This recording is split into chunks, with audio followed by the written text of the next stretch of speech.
हरे कृष्णा। भगवान श्री कृष्ण इस अध्याय के अंत में एक स्पष्ट नियम देते हैं। जो शास्त्र के अनुसार चलेगा वही परम गति को प्राप्त करेगा। भगवान कहते हैं, एते विमुक्तः कौन्तेय तमोद्वारे स्त्रीभिः नरः आचरत्यात् मनः श्रेयस्ततो याति पराम गतिम्। हे कुंती पुत्र, जो व्यक्ति काम, क्रोध और लोभ नरक के तीनों द्वार से मुक्त हो जाएगा, वह आत्म कल्याण के लिए कर्म जरूर करता है और परम गति को प्राप्त करता है।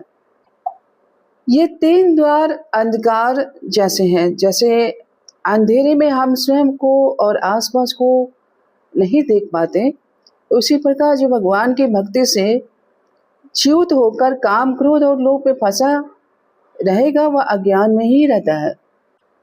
भगवान कहते हैं, जो इस नरक के द्वारों से मुक्त है वह शास्त्र के अनुसार आचरण करके मुक्ति प्राप्त कर लेगा। हमारे हृदय में काम स्वाभाविक है, क्योंकि शरीर पाने के साथ यह उत्पन्न होता है।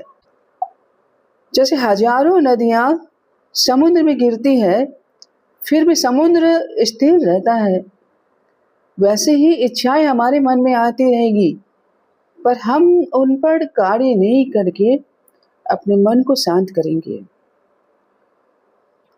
तो हमारा आत्म कल्याण निश्चित है।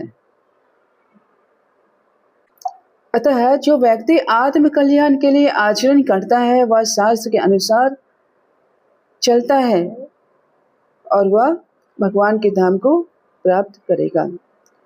और जो मनमाने आचरण करते हैं उनका भविष्य अगले श्लोक में भगवान बताते हैं।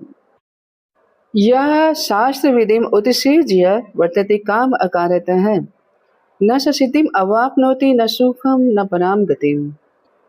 भगवान कहते हैं, जो व्यक्ति शास्त्र के आदेशों की अवहेलना करता है और केवल अपने काम, क्रोध और लोभ के अनुसार मनमाने ढंग से अपना जीवन बिताता है, उसे ना तो सिद्धि मिलती है, न सच्चा सुख मिलता है, न परम गति भगवान के धाम की प्राप्ति होती है।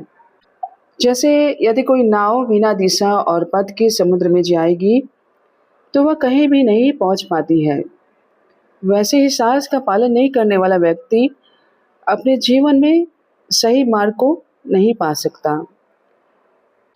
इसलिए जो व्यक्ति शास्त्र के अनुसार आचरण करता है उसके लिए सिद्धि संभव है, उसका हृदय शुद्ध होता है, सच्चा सुख मिलता है और वह भगवान के धाम को प्राप्त करता है। तस्मात् शास्त्रम प्रमाणम ते कार्य व्यवस्थितौ ज्ञात्वा शास्त्र विधानोक्तम कर्म कर्तुमिहार्हसि।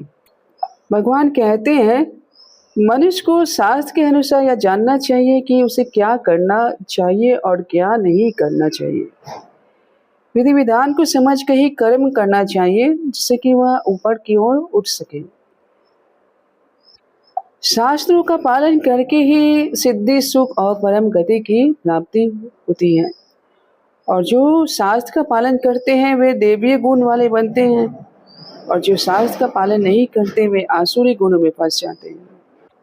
यदि कोई छात्र परीक्षा में सही पुस्तक और मार्गदर्शन के बिना तैयारी करता है तो उसकी सफलता मुश्किल है।